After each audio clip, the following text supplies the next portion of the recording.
Arne Engels is on his way to London for a West Ham medical right now, and it looks like Celtic are about to bank a record-breaking fee. We also have Haisam Hassan revealing the conversation with Martin O'Neill that convinced him to sign, the brilliant story of how Nicholas Kuhn talked Mika Biereth into joining the Hoops, a transfer boost on a midfield target who could be next through the door, and a new goalkeeper name linked with Celtic this morning. Huge day. Let's get into it. But first, make sure you like this video and subscribe to the channel for more Celtic content. Haisam Hassan has revealed the conversation he had with Martin O'Neill before the World Cup that convinced him Celtic was the right move for him, and it is a really compelling insight into how the manager sold the project.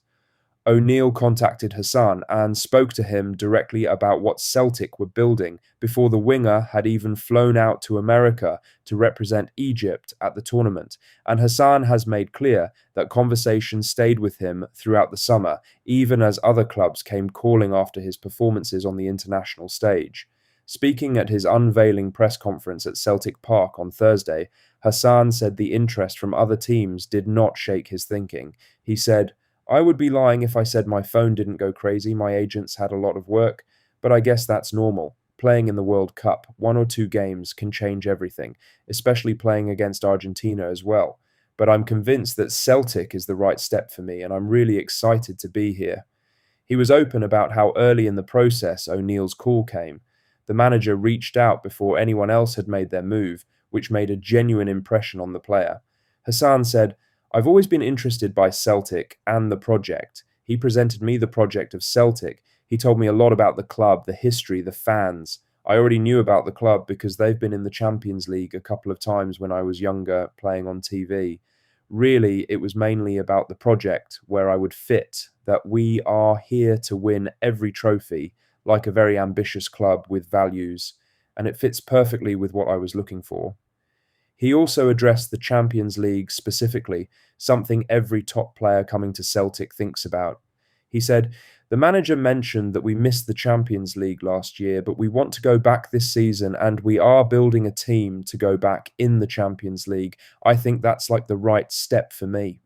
Now, for the main story, as Arne Engels is on his way to London this morning to undergo a medical with West Ham United, with Celtic set to bank a fee that will break records in the EFL Championship. The deal was agreed in principle on Thursday night after West Ham finally met Celtic's valuation following weeks of negotiation. Reports from Alan Nixon suggest the package is worth an initial £25 million, with the total potentially reaching £30 million. Sky Sports have reported a slightly different figure of 22 million. The precise number will become clearer once the transfer is officially confirmed, but what is not in doubt is that Engels is heading out the door today. This is a bittersweet moment for Celtic supporters. Engels was a genuine standout performer last season.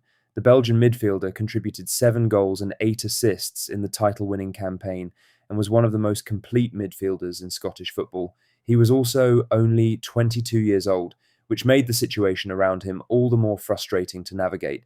Celtic resisted multiple approaches during January, turning down 3 separate bids from Forest and others while fighting for the title. Holding on to him through that period was vital. It gave Celtic the chance to win the double, and it means the club now sells from a position of strength rather than desperation.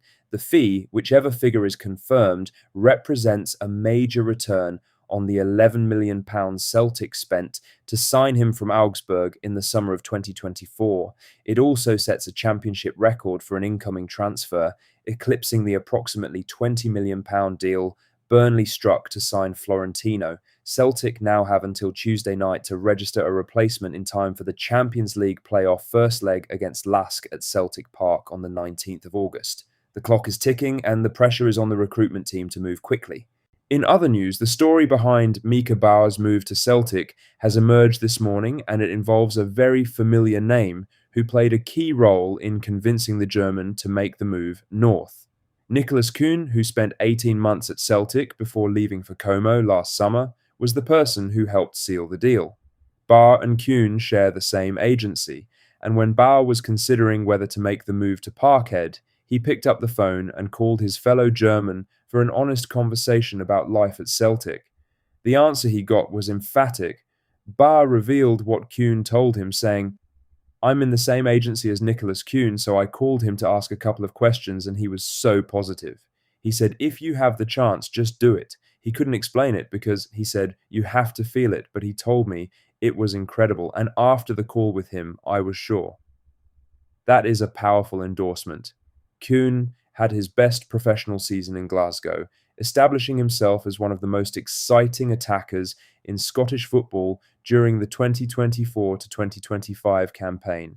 His decision to leave for Como last summer was understandable given the opportunity in Serie A, but his love for the club and the experience clearly never faded. Bauer arrived this week after Celtic agreed a deal with Paderborn worth an initial £4.5 million, potentially rising to £6.8 million with add-ons. The midfielder had already agreed personal terms with Celtic weeks before the two clubs settled on the transfer fee. He was determined to make this move happen. Kuhn may have left Celtic Park over a year ago, but through this phone call, he has just helped bring the next chapter of German talent to Glasgow. In other news, Celtic have been handed a significant boost in their pursuit of Niko Sigur, with sources indicating that the Canadian international could be available from Hajduk Split for as little as £3 million this window. Sigur first came onto Celtic's radar back in January, and the interest has not faded. With Arne Engels now heading to West Ham and Reo Hatate also likely to move on before the end of the transfer window, Celtic are actively looking to add further reinforcements in the engine room. The 22-year-old from Croatia-based Hajduk Split has emerged as a serious target. What makes the Sigur story particularly interesting is his profile. He is versatile, capable of playing as a defensive midfielder in the number 6 role, as a number 8, and even at right back in an emergency, though that is not his preferred position. He is also a Canadian international, making him a national teammate of Alistair Johnston, which gives Celtic an existing connection and an insight into the player's mentality and character. Celtic's transfer policy in recent seasons has consistently focused on buying players at the right age with room for development and the potential to sell on at a profit. Sigur fits that template exactly. At 22, coming off a World Cup summer where Canada reached the round of 16, his profile is rising and his valuation is likely to increase if Celtic do not move quickly. The club has already spent the best part of £25 million this window across the arrivals of Mika Biereth, Haisam Hassan and Camilo Duran. Adding Sigur at a figure around £3 million would represent strong value, particularly with the Engels money about to come through the door. Lastly, Celtic have entered the race to sign Leo Cavalius, a 21-year-old Swedish goalkeeper from Bromma-Poikana, with Serie A side Parma also understood to be interested in the young shot stopper. Celtic have been actively scouting the goalkeeper position since Kasper Schmeichel's retirement last season. Viliami Sinisalo stepped in and performed well enough during the run-in to help deliver the title and the Celtic Cup, and has started this season solidly, but the club have always made clear they want to bring in competition for the number 1 jersey rather than go into a Champions League campaign relying on a single goalkeeper. Cavalius joined Bromma-Poikana from IFK Stocksund last year and has quickly attracted attention from clubs across Europe with his performances in the Swedish top flight. At 21, he fits the profile of player Celtic have been targeting throughout this window. That's all the latest Celtic news for today. Make sure to hit that like button, subscribe if you haven't already, and drop a comment below with your thoughts. I'll see you in the next one. Hail, hail.